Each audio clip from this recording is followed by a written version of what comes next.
Olá, Estela. Esperar a Pamela entrar também.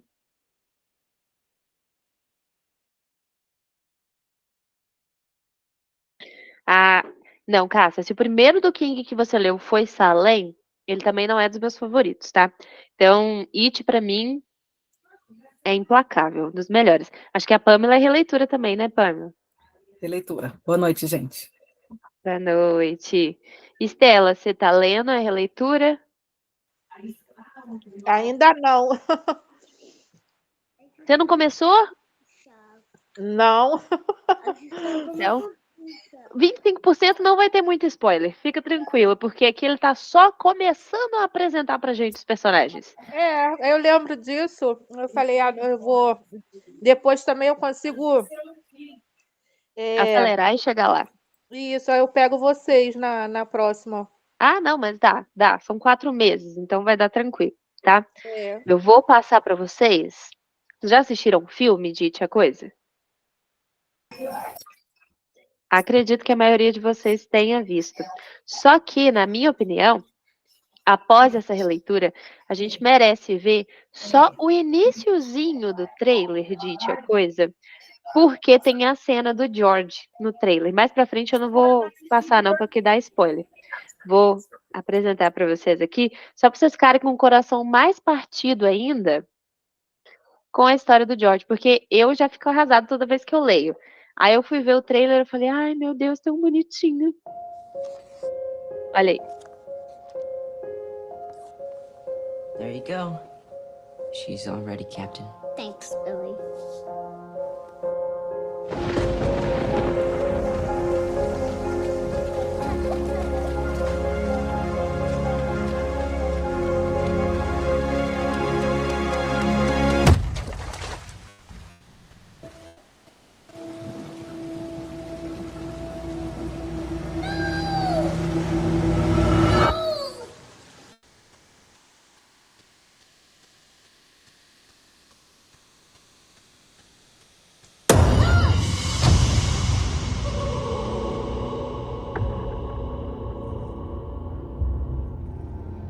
Derry's not like any town I've ever been in before.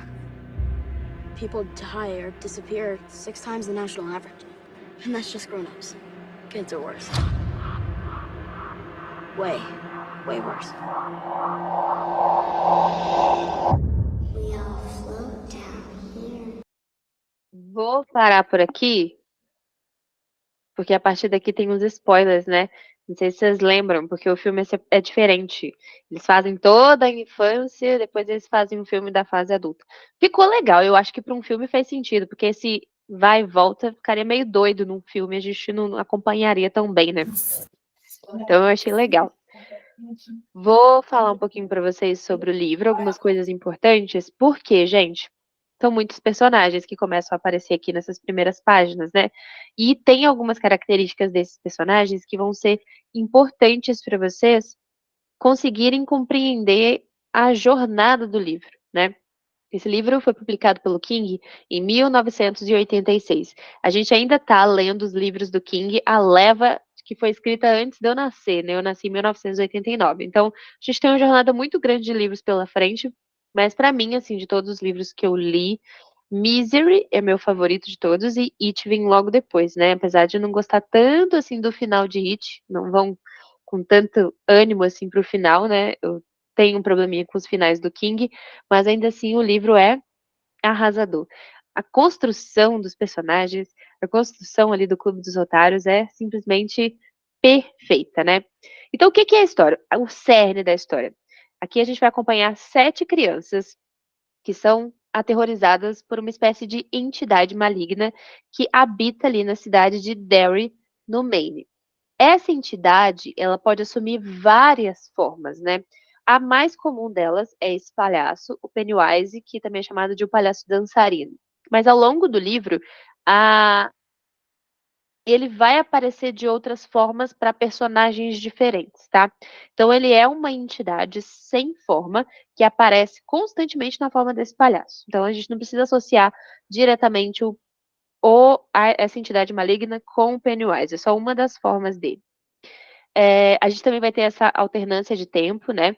A gente vai acompanhar a infância das crianças no verão de 1958 e depois a gente vai acompanhar a idade adulta deles voltando para Derry em 1985, porque eles tinham que cumprir aí essa promessa que eles fizeram, que a gente ainda não sabe muito bem que promessa é essa, a gente só sabe que ela foi feita, né?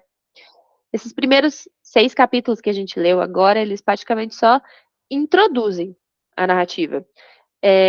A gente conhece muito pouco deles quando crianças, né? A gente conhece mais ali no início um pouquinho do George e do irmão, mas mais pra frente a gente vai aprofundando aí nos outros personagens. Deixa eu ver o que a Cássia falou. Sim, é tipo um bicho-papão. Não, gente, anota só os personagens principais. Se vocês forem anotar todos os personagens, vocês vão ficar doidos. Tem alguns personagens que são chaves, né? São os 7 personagens dos otários. Tem alguns, assim, às vezes, esposa, alguém que se relaciona com eles que vai ser importante. E também tem que pensar no grupo rival deles que vai aparecer ali. O Henry Bowers, né, e os meninos. Exatamente, porque esses rivais também vão ser importantes. Fora isso, se você for tomar nota de tudo quanto é nome que aparece, você vai ficar doida. E eu lembro que na primeira vez que eu li, eu fiquei muito confusa nesse vai e volta, de ida e vai. Tipo, ele falava assim, sei lá, Ben Hanscom, o nome de uma pessoa. E aí, depois ele falava do bem adulto, eu não conseguia ligar o bem adulto com o bem criança, eu ficava meio perdida. Por isso que é legal vocês fazerem esqueminhas. Eu vou fazer com vocês, se vocês quiserem, depois vocês peguem papel e caneta, tipo, uns esqueminhas para vocês terem de características chaves de cada personagem para vocês irem lembrando durante a leitura, né? Tudo bem, Fabi? Tudo bem, atrasei um pouquinho aqui a entrada. Tudo Não bem, tem problema. Tudo certo. Chegou na meta? cheguei na meta. Corri, mas cheguei. Perfeito. Você já tinha lido antes da releitura? É o primeiro Kindle. É o primeiro Kindle, ó. O primeiro King. Você vai amar, porque esse é... Eu comecei o Iluminado e eu não sei por qual motivo eu parei, embora eu estivesse gostando, mas eu não consigo me recordar. É bom também. Eu não consigo me recordar porque que eu parei. Mas aí tá parado ali esperando. É uma heresia, né? A gente falar que o Iluminado não é bom, mas eu também não gostei. Você não gostou do Iluminado? Cara, eu acho que eu era muito nova, talvez. Pode eu ser. preciso ler. Foi o primeiro livro do King que eu li e eu não gostei. Aí eu fiquei, cara, não é possível. Aí eu fui lendo outros, li aquele Sob a Redoma, que é muito grossão, não tem nada a ver. Amei, li o Iluminado. Falei, cara, então eu gosto do autor. Eu acho que aconteceu com o Iluminado. Normal. Eu, por exemplo, eu não sou fã de Salem. Eu vi a Cássia falando que não gostou tanto. Salem eu amei. Olha aí, velho. Não, vou ter que Tá ler. vendo? Vou ter que ler. Vou ler de novo. Salem eu não sou tão fã. O Cemitério, eu sou apaixonada. Tem gente que não gosta. Então, cada um vai para um lado. Não tem jeito. Mas King é uma unanimidade quando a gente pensa de escrita. Isso aqui é simplesmente uma obra de arte, tá? Pode falar, Estela. Estela? Você levantou a mão. Eu não gosto do Cemitério. Ai, eu lembro que a Estela não gostou, foi isso? E eu adorei o Cemitério. Achei, tipo, super terror. Adorei. Esse aqui, Fabi, você está entrando no mundo do King. Tô entrando. Já lhe aviso. Não tenha grandes expectativas para os finais. Aproveite a jornada. Aproveita as 1000 páginas aí. Que quando chegar Aproveita a jornada. Porque o final, ele sempre desliza. Eu já li, eu acho que eu li no grupo, acho que foi no próprio grupo que eu li sobre isso aí. Aí a Cássia falando que o problema de Salem foi o final. Gente, por exemplo, Christine é incrível. O final, todos deles são assim. Inclusive, os filmes, o final geralmente fica melhor do que no livro. Ele mesmo fala que o pessoal do filme consegue terminar melhor o livro do que ele. Que bom que ele não é pegado. Cara, a gente leu, acho que a Pamela estava quando a gente leu A Dança da Morte. Eu queria ter entrado nessa jornada, mas não consegui. A gente leu A Dança da Morte, 4 meses de leitura. O livro é incrível, só que vai chegando, assim, as últimas páginas, você vai falando assim, cara, como que ele vai terminar? Que ele vai terminar? Porque tá massa, tá muito legal, você fica esperando uma coisa assim, uou! Aí, de repente, ele termina. E é isso, aceite. Mas vale pela jornada, porque o livro é sensacional, só o final que é bem... mais ou menos. Mas Ô, Ana, você Vai. estava falando dos personagens, rapidinho. Ainda tem a questão que o Will, eles também chamam de Bill. Então, assim, tem hora que ele chama o Will e tem hora que ele chama Bill. Aí você fica, pô. E ainda tem os apelidos. Os apelidos. Thiago, não sei o quê, o gordo, nananã, você vai Beve, ficando perdido. Então tem que anotar, faça um esqueminha, deixem coladinho aí do lado. Coisa Uma simples, coisa, tá? Com detalhes para vocês lembrarem. uma Pode coisa que eu falar. fiz dessa vez agora foi imprimir até o mapinha de Derry. Aí eu sou tão psicopata que eu fico ali vendo, porque é legal. Porque, cara, o King descreve tão bem na hora que ele tá na bicicleta ali, que ele passa pelas ruas, é muito legal você ficar vendo o Bill na É legal. bicicleta. E aí ele fica, ele cruzou a rua tal. E tem uns bairros que acontecem as cenas principais, né, do livro. E aí é importante você saber onde que fica. Compartilhe este mapa com a gente. Vou mandar. Eu baixei da internet esse mapinha aí, vou mandar para vocês. Manda lá pra gente, porque já mapas sempre ajudam, né? Mas é fictícia, né? Derry fictício. Só que ele descreve tanto que Que alguém criou. Olha dá só. para desenhar perfeito. É assim, eu não sou fã de descrições, mas as do King são muito, muito necessárias e muito perfeitas, assim. Ele descreve o ambiente, ele descreve o personagem. Os personagens são todos muito, muito bem escritos nesse livro. Você faz amizade com eles e não quer soltar mais, é impressionante, tá? Então vamos lá algumas anotações que eu fiz aqui, né? Então, como eu falei com vocês, a gente tá aqui nos 25% do livro e a gente tá conhecendo esses personagens. Só que o mais diferente desse livro é que a gente está conhecendo os personagens em duas fases da vida diferentes, né? Quando eles eram crianças, com os dilemas de criança e os problemas de criança, e quando eles são adultos, com os dilemas de adultos, os problemas de adulto, e essa conexão, essa promessa que liga eles ali de uma forma sobrenatural, assim, vai além, porque a pessoa preferir, igual o Stan, cometer um suicídio ao invés de voltar para Daryl ou de recusar voltar, né? Quer dizer que o laço dessa promessa foi muito grande. A gente ainda não sabe. A gente vai saber. É isso que é interessante nesse livro. As duas histórias vão caminhando juntas. Então, ao mesmo tempo que a gente está sabendo o que levou a essa promessa, a gente também está caminhando com essa história no presente, né? Contando pra gente essa narrativa.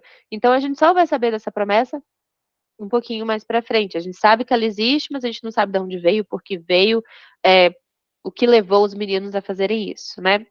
São 6 capítulos, gente, com muitos, muitos acontecimentos. Afinal de contas, a gente tem muitos e muitos personagens.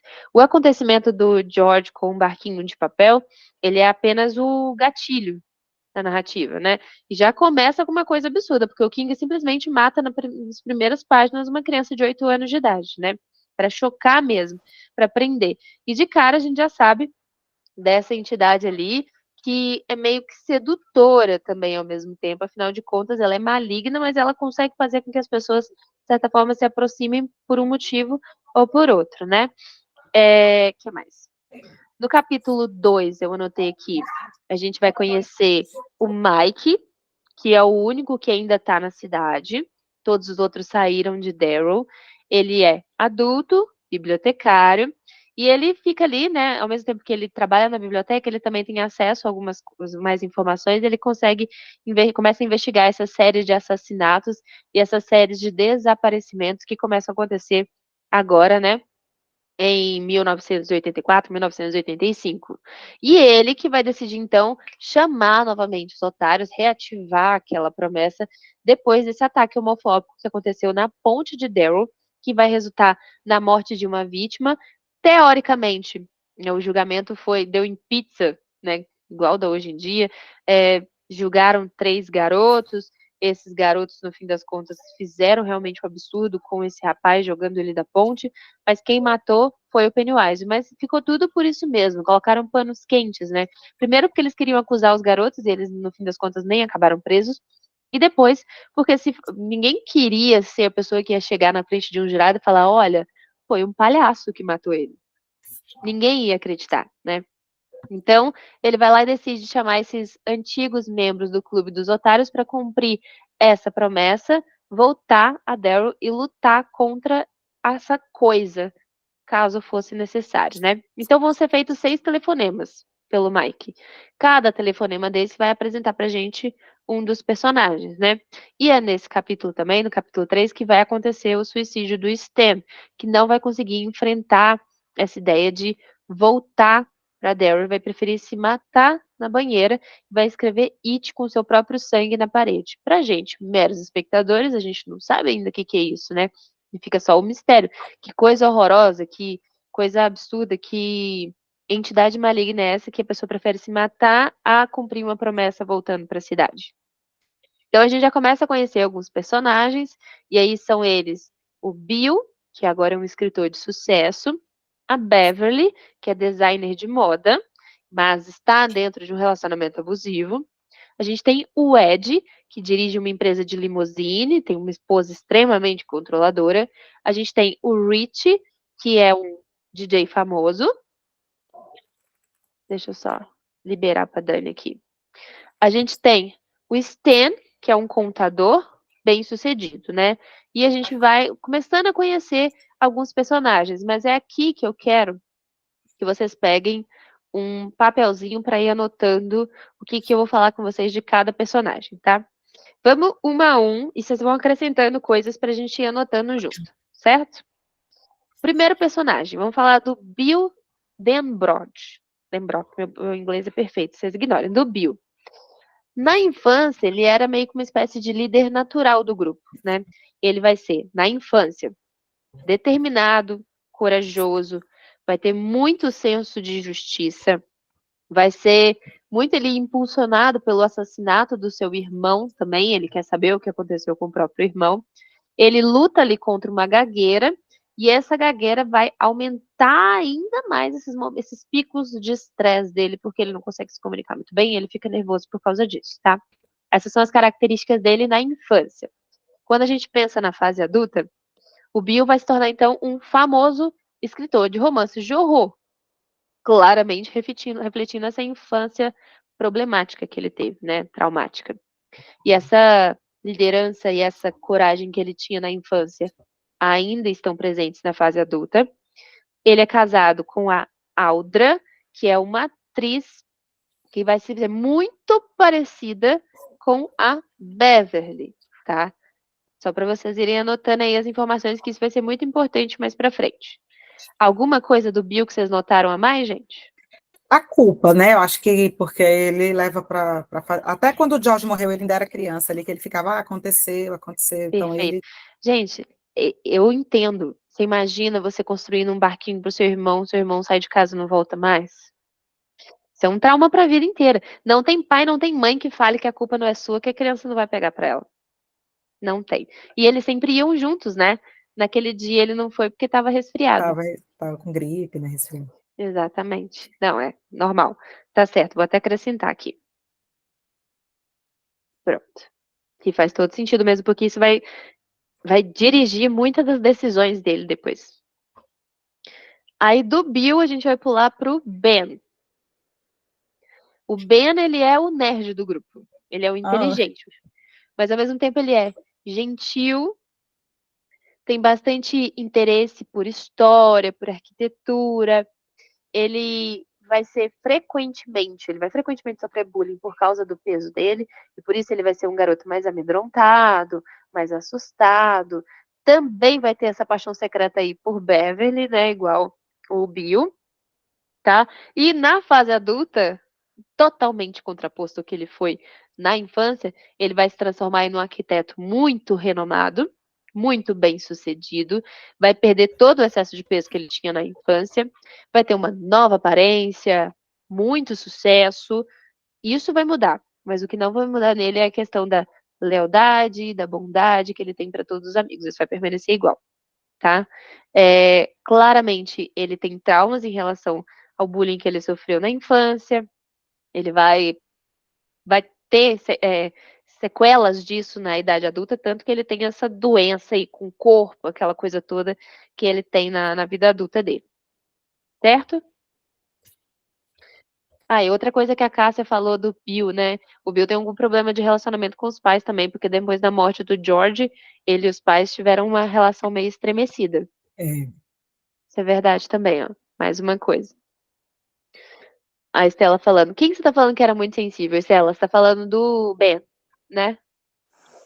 O Ben é realmente aqui. É o que Viu? se matou. Ah, o Stan. Acho que na apresentação dele e até na infância dele você já percebe uma diferença. Ele é acho que é o que mais conversa com Bill, se não me engano, acho que é ele, sim. Sim. E depois, quando apresenta ele, fala alguma coisa disso, que acho que ele deixa que acontecia alguma coisa com ele no futuro, porque ele era muito sensível. Exato. E eu acho que ele era uma criança que... Ele foi quem mais sofreu com o acontecimento dos garotos quando eles eram crianças, né? Aquilo realmente afetou, até porque ele era o mais amedrontado. Os meninos são todos meio corajosos, né? O Stan sempre foi mais amedrontado, mais filhinho do papai e da mamãe, vamos dizer assim. Né? As outras não, os outros eram meio criados na rua, não se vira. Era um pouco diferente isso também. Vamos lá. Depois do Ben, a gente tem a Beverly. A Beverly é a única menina do grupo, né? E é uma menina que não tem...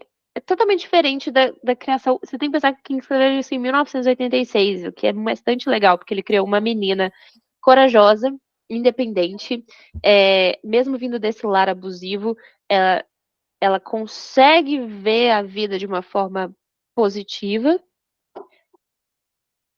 Ela veio de um lar abusivo, como eu já falei com vocês, né? O que vai tornar ela bastante resiliente também. Ela vai saber se safar muito das coisas, ela vai ser mais madura do que a idade que ela tem, né? E também, claramente, ela vai ser uma pessoa que não confia nas outras pessoas por causa do relacionamento que ela tem dentro de casa, né? Ela tem problema de confiança. Já ela, na fase adulta, vai se tornar uma designer de moda bem-sucedida, mas novamente vai estar dentro de um outro relacionamento abusivo com o Tom, que é o marido dela, né? Marido, namorado. Ela parece que introjetou o tipo de tratamento que ela tinha com o pai e colocou na vida dela e acabou achando algo parecido, né? Ela encontrou no Tom o mesmo tratamento que ela recebia do pai, mesmo ela sendo forte, mesmo ela sendo talentosa, ela aceitou que muitas coisas acontecessem com ela, e essa ligação do Mike, diferente de todos os outros, acabou sendo para ela uma espécie de fuga, né? De liberdade ali para reencontrar esses amigos de infância. É o ponto de virada da vida dela. Vocês perceberam que a maioria dos garotos voltar para Daryl foi deixar algo bom para tentar resolver um problema de antes. Já para Beverly, não, né? Ela saiu de algo ruim para algo da infância dela, que ela se sentia mais segura, mesmo com todos os problemas que ela tinha em casa. Mais alguma coisa, gente, pra vocês falarem da Beverly? O legal, assim, que eu achei dela também que parece que o tempo todo ela estava ali numa quiescência e foi só a ligação, ela não teve aquele negócio de, eu vou confrontar ele um dia, vou ficar com medo, vou denunciar. Não, ela simplesmente, quando recebeu a ligação, ela falou, vou voltar, deu uma surra nele, ou seja, ela era capaz de fazer o que ela quisesse, e ela deu uma surra nele, virou as costas e vazou. Então, assim, isso é muito legal, porque a gente fica, mas será que ela vai aos poucos ali tentando? Não, vou me largar disso aqui. Não, ela foi de uma vez. É isso aí, exatamente. Pode falar, Fabi. Com a história dela, foi aí que eu percebi, assim, que promessa que eles fizeram, porque os outros realmente foram para lá, né, tiveram um contratempo na vida, mas eles foram em torno... Eles, criança, fizeram uma promessa. Agora, ela rompeu um ciclo de abuso, ela criou uma coragem muito grande em prol dessa promessa. Então, assim, a basta dela foi, tudo bem que juntou, né? Porque eu acho que uma hora sempre estoura, você está sob pressão ali, uma hora sempre vai estourar, mas ali eu falei, gente, que poder dessa promessa, porque ali ela nem pensou no abuso todo, ela arrasou com ele, né? Ela não simplesmente saiu, tô te abandonando, ela quebrou o cara. Exatamente, me senti vingada. A mulher saiu e eu falei, gente, aí eu fiquei, meu Deus, o que eles prometeram? O que aconteceu para crianças de 12 anos fazerem essa promessa que não, e eles não deletaram da vida, né? Aquilo ali acompanhou, foi uma sombra até esse momento, até chegar aquela ligação. Exatamente, o que a Cássia está falando, se ela não tivesse tomado também essa virada de chave ali, ela não tinha saído, não. Porque ela estava cuspindo de um relacionamento abusivo, de um pai abusivo, um marido abusivo, e isso vai massacrando a pessoa ao ponto dela não ter confiança nela mesma mais, né? Mas eu acho que no caso, ela não confia nela mesma, porque ela aceita esse tipo de relacionamento, mas ela confia nela quando ela está com os meninos. Aí por isso que essa chamada meio que resgatou essa autoconfiança dela, né? Porque quando ela estava com os meninos, ela era ela mesma, ela tinha força, ela tinha ânimo, né? Então, é o que para mim que faz um pouco mais de sentido, porque realmente, Fabi, é o que você falou, porque, né? Que promessa é essa que 12 anos, gente. Eu nem lembro o que eu estava fazendo com 12 anos de idade, quanto mais se eu fiz alguma, com certeza eu fiz alguma promessa que eu já nem lembro mais, né? Então, são essas coisas mesmo que a gente fica pensando. Vamos continuar. Depois da Beverly, a gente tem o Rich Tozer. Rich Tozer é o palhaço do grupo, né? Palhaço. Ele tem aquele senso de humor, ele faz imitação, ele é o alívio cômico do grupo. Fala demais, o que coloca os meninos muitas vezes em apuros, né? Mas ao mesmo tempo ele também é extremamente inteligente, extremamente observador.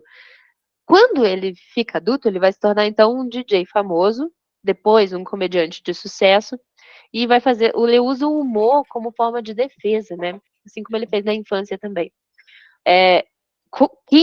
Quem de vocês não conhece um Rich na vida? Aquela pessoa super engraçada, nananã, mas que se esconde atrás da comédia. Você nunca sabe se ela tá falando sério, se ela tá brincando, se ela tá mentindo ou não, né? Porque tá sempre rindo, sempre soltando uma piadinha. Essas pessoas normalmente estão escondendo algum trauma por trás dessa comédia, né? É mais ou menos o Rich, né?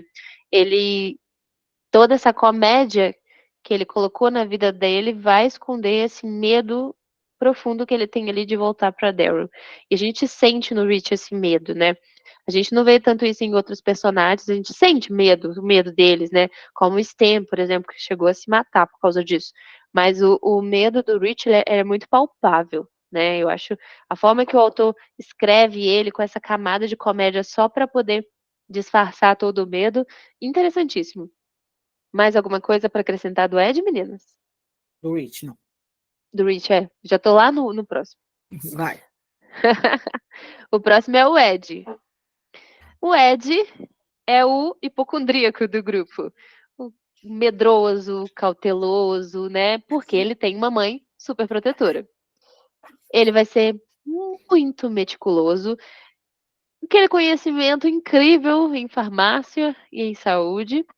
E, logicamente, como ele foi criado nessa redoma pela mãe, né? Não pode fazer isso, não pode fazer aquilo, cuidado, vai morrer, aquela coisa toda.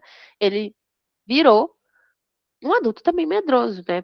Ele tem uma empresa bem sucedida ali de limusines, mas ele continua hipocondríaco.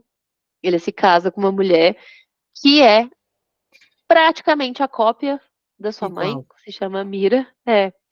Ele é corajoso, ele é bastante leal quando as coisas quando precisa-se dele. Ele é mais ou menos aquele cara assim. Ele é medroso, ele tem medo de tudo, ele tem medo de se machucar, ele tem medo de germes, ele tem medo de tudo. Mas se alguns amigos precisar dele, ele vai. Ele pega no supetão. Exato. Ele pega no tranco, vamos dizer assim, né? Então, assim, ele é muito medrosinho, muito cheio de nhenhenhen, mas ele... Tá bom? Travou, da Ana Tá. Agora aí, voltou. Voltou? Então tá bom. Tem a asma que ele tem também, né? E uma coisa legal também, quando ele vai voltar, que o Mike liga, ele sofre um ataque de ansiedade tremendo, ele fica assim, aí ele fala, não, mas mesmo assim eu vou, e a gente sabe que crise de ansiedade, né? As pessoas ficam, mesmo assim, eles têm esse negócio que a Fabiana está falando, que eles vão voltar. Não interessa o quê. Mesmo com medo. Com ansiedade, medo do marido, o que for, eles voltam. Mas é isso que eu falei com vocês, né? O que a Fabi estava falando. Que nível de promessa é essa que o Stan preferiu se matar do que dizer que não ia? Porque ele tava tudo bem, gente. Ele tava bem casado, com uma esposa ali legal. A gente vai conversar sobre ele agora. A vida dele era boa. Boa, até que ele recebeu aquela ligação. Vocês imaginam a cabeça da esposa com uma situação dessa? Exatamente, Cássia. Era algo assustador para ele enfrentar e que provavelmente ele nunca tinha conversado sobre isso com ninguém, nunca tinha falado disso sobre ninguém. E aí, quando isso veio à tona, ele não conseguiu suportar, né? É uma coisa muito assustadora, provavelmente, mais do que perder a própria vida, né?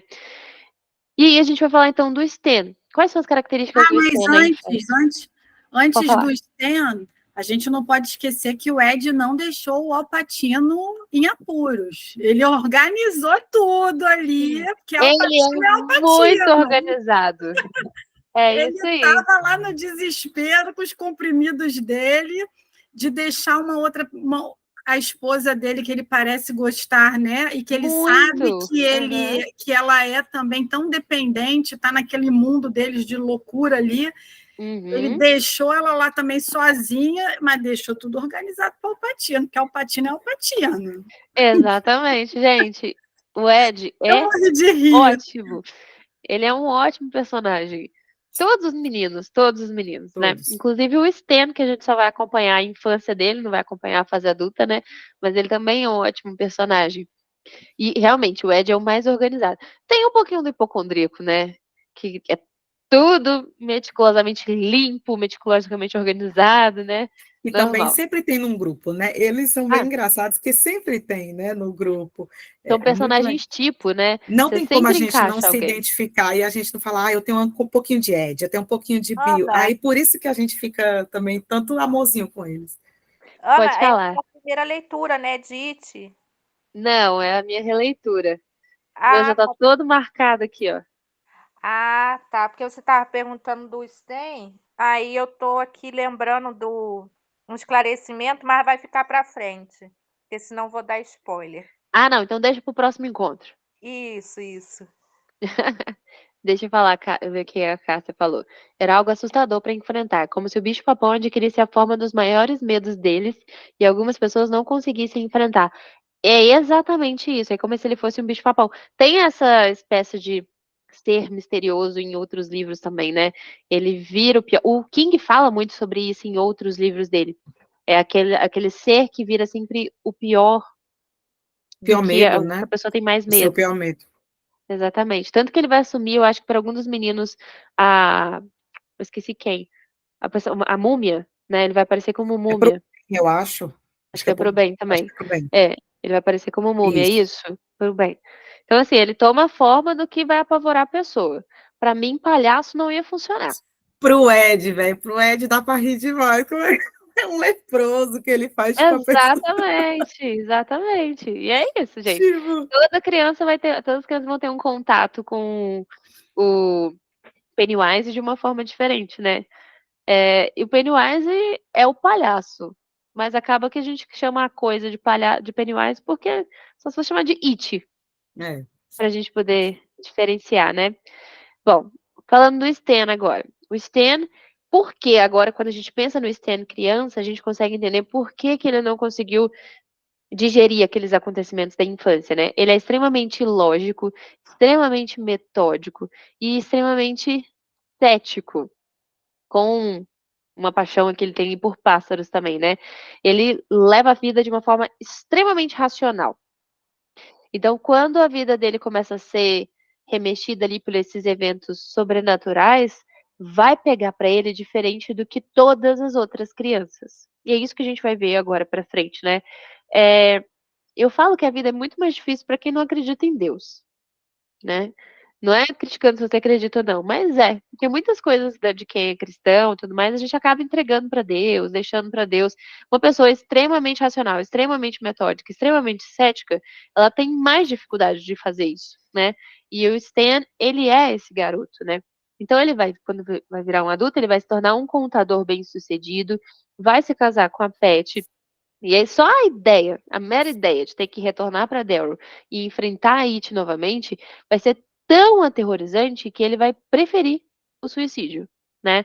E a gente vai perceber que então que esse trauma infantil dele não foi trabalhado. É diferente dos meninos, provavelmente, né? Porque quando a pessoa ela é muito racional, ela tem dificuldade de digerir coisas que não fazem sentido algum. Como, por exemplo, a presença dessa Faz sentido. coisa em Daryl, né? Porque nunca vai fazer sentido. Então ele nunca vai cair bem na cabeça dele, né? Por isso que normalmente, por isso que talvez seja uma explicação para o que aconteceu, né? Mais para frente a gente vai saber melhor. Muito boa a teoria, gostei, achei legal. E eu acredito, gente. Vamos ver se o King vai mudar a nossa ideia. E aí a gente tem o Mike, né? Ele vai ser o último a entrar no grupo dos otários também. Ele é bastante inteligente, bastante calmo. Ele gosta de contar, ele gosta muito de história, né? Então, é porque o seu avô, ele era muito ele conviveu muito com o avô que gostava muito de história e conversava muito com ele sobre isso, né? Ele também vai ter outros traumas da infância, como ele vai passar por muito racismo em Daryl, e ele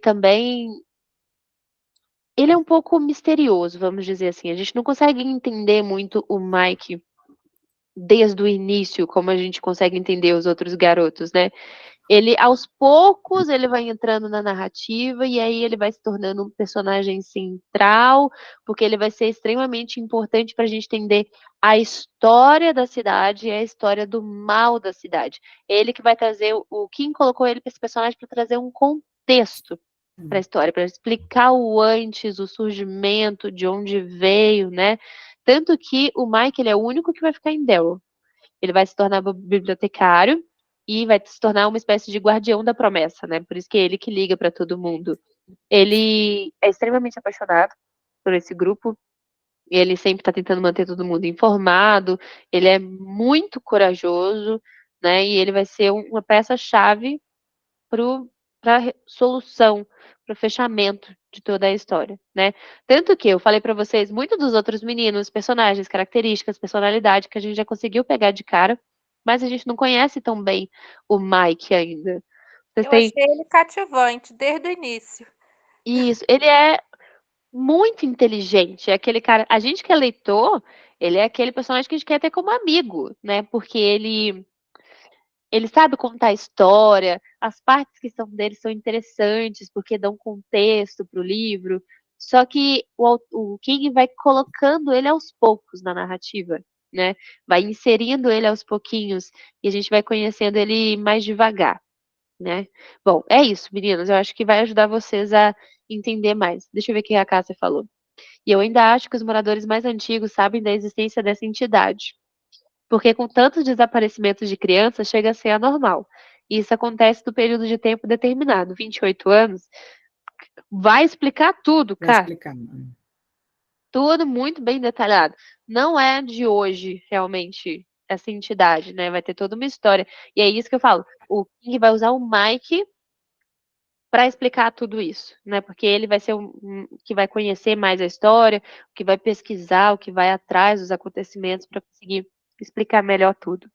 Vocês querem comentar mais de algum personagem, alguma característica? Só falando do Mike, na primeira vez que eu li, eu achei os capítulos dele mais arrastados, porque como eu falava parte da história, e aí acabava que, eu estava lendo a primeira vez e tal, eu não dei muita importância, e lá no final eu falei, putz, tinha tudo a ver, não sei o quê. Então depois, como agora você está falando, se eu estivesse lendo pela primeira vez, como as meninas aí, dando uma dica, o Mike, ele explica essa coisa bem técnica mesmo sobre Daryl, sobre a coisa. E eu, na primeira vez que eu li, que esse capítulo chato, negócio de ficar mostrando incêndio, papapá, eu não dava muita importância. Depois que eu vi, putz, o cara estava explicando ali, aí já tinha passado. Tudo faz sentido. É, Não ignorem os acontecimentos desse livro. Tudo faz sentido, tudo fecha no final. É tudo muito, muito montadinha a história, né? Então, uma coisa que você acha que não vai fazer sentido aqui, lá na frente faz sentido. Vai fechar, vai explicar. Então, a gente precisa prestar bastante atenção. Isso, é extremamente detalhista, não dá para escapar é. nada. Façam resumos, sabe? Anotem no fim de cada capítulo, assim, o que é o acontecimento principal de cada capítulo, tá? Tudo vai ter importância. A gente chegou na parte agora desse capítulo 6, dos 3 corpos, né? Que vão Isso. ser desenterrados, também é importante, tá? Mais pra frente. Que mais? Deixa eu ver minhas anotações aqui. Pode falar também, gente. Eu sou péssima em seguir cronograma, né? Aí eu Ah, tô conferindo aqui, a primeira vez que eu li, eu acho que ah. a leitura, não sei se era 1 mês ou 2 meses. Aí eu iniciei 1º do 6 e terminei 19/6. Eu falei, Ah, não, eu devorei o livro. é isso que eu tô vendo, caramba! Eu não Não, o livro conseguia largar. todo? É, Eu, eu simplesmente, sinceramente, eu não conseguia largar e ainda estava anotando. Você viveu, comeu, foi ao banheiro, algo do tipo? Sim. Viveu para ler. Aí eu fiz a anotação, né, que você falou, faz o resumo da primeira parte. Aí, pode Isso, ler? pode, Curto. Aí eu pode. botei aqui do George Bembrough, né? Tinha apenas 6 anos quando encontrou com a coisa. O menino brincava na rua de Derry, né? Com seu barco de papel na chuva. Bill tinha passado parafina no barco para o seu irmão. George corria na rua Witcham quando Isso, seu barquinho entrou no bueiro. Bob Gray, também conhecido como Pennywise, o palhaço dançarino, apareceu para o menino. Ele exato. agarrou o menino pelo braço. George viu o terrível rosto do palhaço e começou a gritar. Dave Gardner foi o primeiro a chegar, mas o menino já estava morto, em 1984. Inclusive, esse Dave que você falou aí é o mesmo que vai investigar os casos na fase adulta. Daí ele virou. Aliás, é o filho do Dave que vira investigador da cidade. Harold Gardner era um dos 4 filhos de Dave Gardner. Isso. Ele apenas tinha 5 anos neste dia. Aí, quase 27 anos depois, ele tinha 32 anos e estava em um caso estranho. Aí, Isso depois aí. aqui, tem uma partezinha do Mike. Mike está pesquisando sobre a cidade e tinha a missão de reunir os amigos novamente. Ele teria que ligar para os antigos amigos, mas isso talvez causasse a morte deles. Aí essa é a minha anotação da primeira parte. Aí o Sim, personagem sim. que eu destaquei foi o George, com um coração puro, sua inocência e amor pelo irmão, e a Beverly, sua E, coragem e força, e anos sofrendo agressão e abuso, consegue se livrar do marido. não, são as histórias mais envolventes mesmo dessa primeira parte, né? É bem impressionante. Tem alguns outros acontecimentos que são importantes, como, por exemplo, o Bill, que vai comprar a bicicleta, né? Que vai ser ai, a simbólica. Silver. Silver, exatamente, que vai ser essa tentativa dele de se reconectar com a infância, de antes da morte do George, né? E também é como se fosse uma espécie de uma preparação mental e também é uma preparação emocional, vamos dizer assim, para tudo que está por vir, né? Ele meio que está se reconectando de novo ali com o passado dele, com Daryl, e aí essa parte que o autor começa a narrar pra gente um pouco da cidade, pra gente conhecer um pouco a estrutura de Daryl, pra gente começar a se inteirar ali no ambiente, né. E no capítulo 6 tem esses 3 desenterrados do cemitério, que também é bastante interessante, e também vou falar um pouquinho da formação do Clube dos Otários, né. Nesse capítulo que vai falar que essa entidade se alimenta dos medos individuais, e esses encontros, né, com essa entidade que vão, de certa forma, unir essas crianças para lutar contra o It, e também vão servir para revelar o poder né? E o mal dessa coisa que assola a cidade, né? E a formação do Clube dos Otários, gente, que vai ser o melhor clube de crianças que vocês já leram na vida. E a construção da represa, que é o que une ali eles, né? Construção da represa. Verdade, exatamente. É isso, meninas. Estão só começando. Já a gente está com 200 páginas, a gente já consegue ficar aqui 2 horas falando tranquilamente. Exatamente. Então, assim, cara, 1 hora de encontro para falar do 25% do livro. É isso aí. Com certeza no próximo a gente vai ter muito mais teorias da conspiração para conversar. Porque agora, realmente, 25% do livro a gente conheceu os personagens. Só. Basicamente só, né?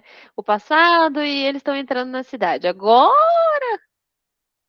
a gente vai conhecer um pouco mais eles antes da história começar. É exatamente assim. É isso, meninas. Encontro vocês amanhã para Capitães de Areia. Combinado? Pamela, você tá atrasada com o Capitães de Areia? 50%. Porque eu só fiquei louca com It. Então separa It agora e vai nos Capitães de Areia. Vou correr. Beijo, meninas. Muito obrigada pela companhia, tá? Boa noite a todas. Boa noite. Até mês que vem para falar mais.